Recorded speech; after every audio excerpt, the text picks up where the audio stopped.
Hello student, कैसे हो आप लोग। आशा करता हूँ बहुत अच्छे होंगे। आज मैं एक नई derivation electric potential and capacitance की पहली derivation that is the electric potential due to a point charge को करने वाले हैं। तो देखते हैं क्या होगी इसकी अप्रोच और हम इसे कैसे सॉल्व करेंगे। यदि हमारे एग्जाम में आ जाती है तो हम step by step with figure इसको बहुत अच्छे ढंग से कैसे लिखेंगे। तो क्या दिया गया है, that is the electric potential due to a point charge. मैं मान लेता हूँ कि एक हमारा पॉइंट चार्ज है दैट इज ए क्यू। क्या लिखा, consider a point charge Q. कैसे लिखना है, एक मान लेते हैं कि जो पॉइंट चार्ज है वो कहाँ रखा हुआ है, हमारा क्यू पॉइंट चार्ज है जो किसी पॉइंट ओ पर रखा हुआ है। और मुझे इस पॉइंट चार्ज क्यू के द्वारा एक पॉइंट पी पर क्या निकालना है, इलेक्ट्रिक पोटेंशियल निकालना है, जिसकी दूरी इस क्यू से कितनी है, आर है। उसी चीज़ को हमें लिखना है यहाँ पर, क्या, consider a point charge Q placed at O. मान लेता हूँ कोई पॉइंट चार्ज क्यू है, वो कहाँ रखा है, ओ पर रखा है। We have to find electric potential due to Q at point P which is at distance R from O. वही चीज़ लिखी है कि मुझे पी पर क्या निकालनी है, इलेक्ट्रिक पोटेंशियल निकालनी है। किसके द्वारा निकालना है, क्यू के द्वारा निकालना है, और जिसकी दूरी कितनी है, आर है।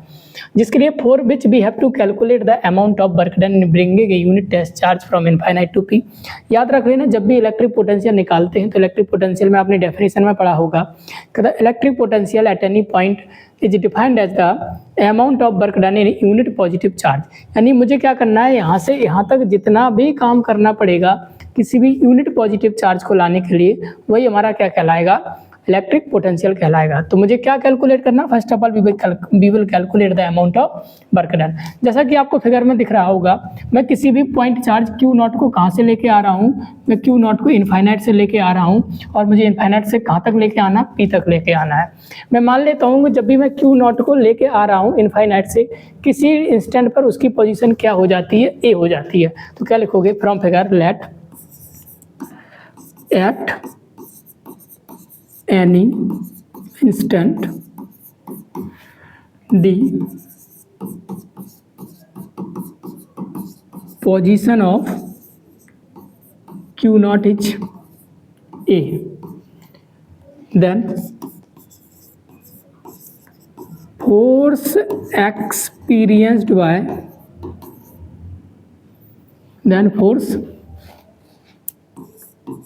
experienced by Q naught due to Q. अब आप देख रहे होंगे जो ये क्यू नॉट यहाँ रखा हुआ है, ये क्यू से कितनी दूरी पर, एक्स दूरी पर है। तो बताओ क्या कूलम लॉ के द्वारा इस चार्ज के द्वारा इस चार्ज पर फोर्स नहीं लग रहा होगा, बिल्कुल लग रहा होगा। और ये फोर्स कितना होता, F is equal to K into Q one मतलब Q two is equal to Q upon में डिस्टेंस का स्क्वायर। मतलब जब हमारा क्यू नॉट ए पर रखा हुआ है तो उस पर लगने वाला फोर्स कितना है, that is a Q into q naught upon में एक्स स्क्वायर। अब एक काम करते हैं, मैं क्या कर रहा हूँ, इस ए को थोड़ा सा डिस्प्लेस कर रहा हूँ, कहाँ तक, बी तक, और कितने डिस्टेंस से, डी एक्स डिस्टेंस से। याद रखो फोर्स किस डायरेक्शन में लग रहा है, बोले सर इस डायरेक्शन में लग रहा है, मैं डिस्प्लेसमेंट इस डायरेक्शन में कर रहा हूँ। थोड़ा सा डिस्प्लेसमेंट कर रहा हूँ तो थोड़ा सा वर्क डन करना पड़ेगा। तो मैं क्या कैसे लिख सकता हूँ, बोले small amount of work done in moving charge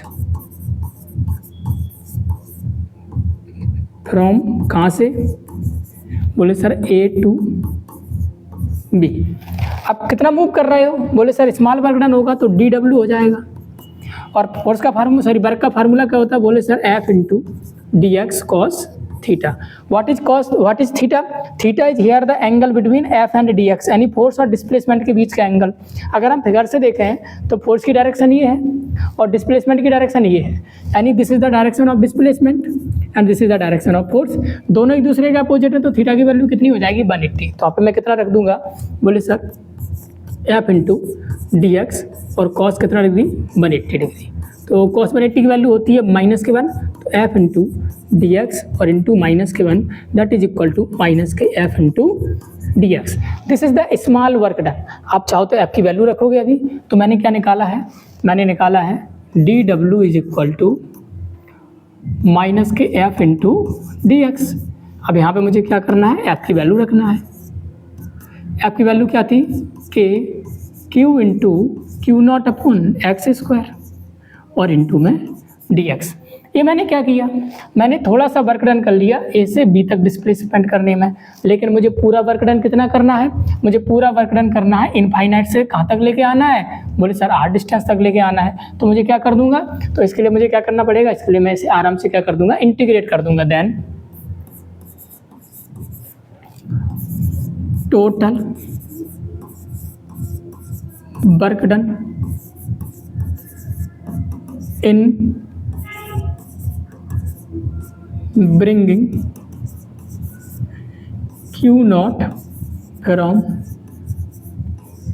infinity to कहाँ तक लेके आना, पॉइंट P तक लेके आना। तो अगर मैं इसको टोटल वर्क डन मुझे निकालना, तो इस डिफरेंशिएशन को इधर भेजूंगा, इंटीग्रेशन हो जाएगा। तो W is equal to minus बाहर ले लो K Q into Q naught upon में एक्स स्क्वायर और इंटू dx। तो k भी कांस्टेंट है, q भी कांस्टेंट है और q नॉट भी कांस्टेंट है। क्यों, इंटीग्रेशन और डिफरेंशिएशन हमेशा उस क्वांटिटी का होता है जो चेंज हो रही है। तो जब आप किसी भी चार्ज को लेके आ रहे हो तो क्या चेंज हो रहा है सर, डिस्टेंस चेंज हो रहा है। तो बाकी सबको कहाँ ले लो, बाहर ले लो। तो माइनस के k q into q not integration of 1 upon X square और इंटू dx। अच्छा एक बार इसकी लिमिट और लगा देंगे, बोले सर लिमिट कैसे, लिमिट लगाएंगे, बोले लेके कहाँ से आ रहा है, बोले सर इनफाइनाइट से, और कहाँ तक लेके आना, बोले सर इसका डिस्टेंस r करना है। तो पहले डिस्टेंस कितना है, इनफाइनाइट, और फिर कितना करना है, r करना है। तो एक काम कर देंगे, बोले क्या, अब इसे क्या करना है, इसे इंटीग्रेट करो, याद रख लेना what is the integration of 1 upon X square. तो याद रखो integration of 1 upon X square that is equal to minus के 1 अपॉन एक्स, इसको याद रख लेना। तो मैं ऐसा यहीं पर रख दूंगा, बोले सर क्या, माइनस के इंटू क्यू नॉट, और इसका इंटीग्रेशन कितना होता है, बोले सर माइनस के 1 अपॉन एक्स, लिमिट क्या है, इनफाइनाइट से r। अब इस माइनस को मैं बाहर निकाल लेता हूँ, तो that is equal to k q into q naught, यहाँ कितना बचा, that is equal to 1 upon x और इनफाइनाइट से कितना r। पहले अपर लिमिट रखेंगे, तो k इंटू